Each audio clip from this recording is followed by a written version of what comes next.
Mr. Jones of North Carolina. Speaker. For what purpose is the gentleman from Texas rise? Ask unanimous consent that I take my 5 minutes at this time. Without objection, the gentleman is recognized for 5 minutes. I thank you, Mr. Speaker. Today, the motion to instruct on the comprehensive Iranian sanction bill was passed overwhelmingly. 400 to 11. 11 individuals said that this was not a good idea. I was one of those 11, and I'd like to explain why I think the sanction bills against the Iranians is very, very dangerous and not well thought out. Sanctions are very serious. Sanctions are literally an act of war. When you prevent certain goods and services going into a country, it's like a blockade. There's no advantage to us to do this. The sanction bill literally says that any country that trades or sends oil into Iran, we will no longer trade with them. So if Russia sends in oil or gasoline or refined products, or China does, we are theoretically under this bill not to trade with them. Can you think of anything more chaotic than having a trade war with China at this particular time? So often, well-intentioned foreign policy procedures backfire, they have unintended consequences, and there's too often blowback.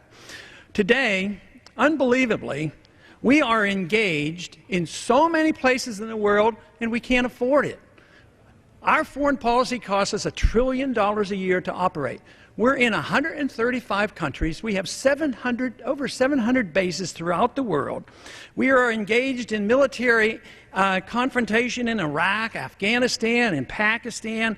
We're bombing in Yemen, and as well as having surrogates fighting in Somalia. We're flat out broke. The policy is driving our enemies into the hands of the Chinese, and here we are looking for another war. It makes no sense whatsoever. The conversation today was nothing more than war propaganda on why we have to get ready to bomb the Iranians. There is no proof, according to our CIA, that they're actually working on a nuclear weapon. Now, I'm sure they would like to. Why not?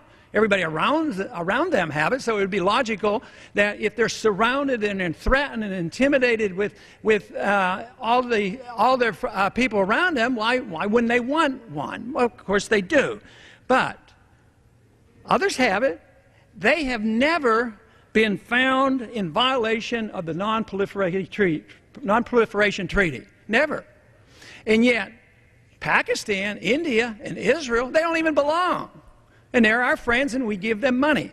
Pakistan, they get support from us. They have nuclear weapons, and they have been known to send nuclear technology to North Korea.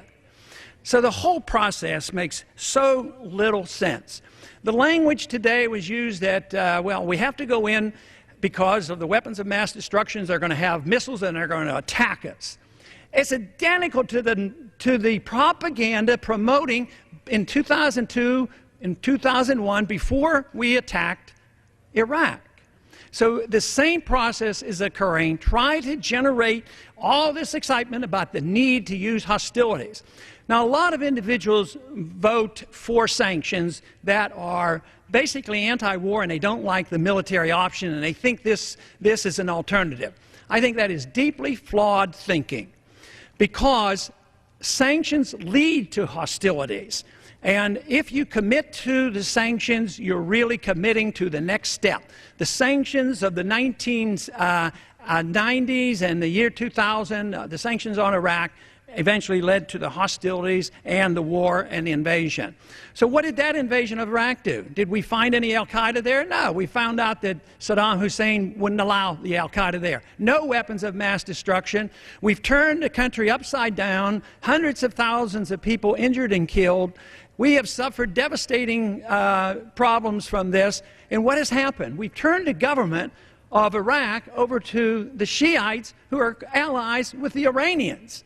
So that whole policy has actually backfired.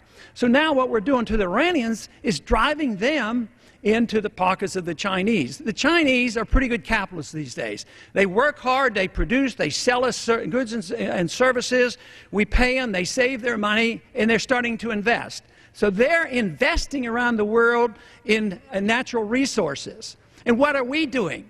All we're doing is trying to take over the world with natural resources so we have control of oil. This is a mercantilistic idea. It's ancient, and it takes you back to almost colonial times. So this, I think, shows that our policies are deeply flawed. I sure would have wished this vote would have come out differently, and I warn, this was a very dangerous vote. The gentleman's time has expired.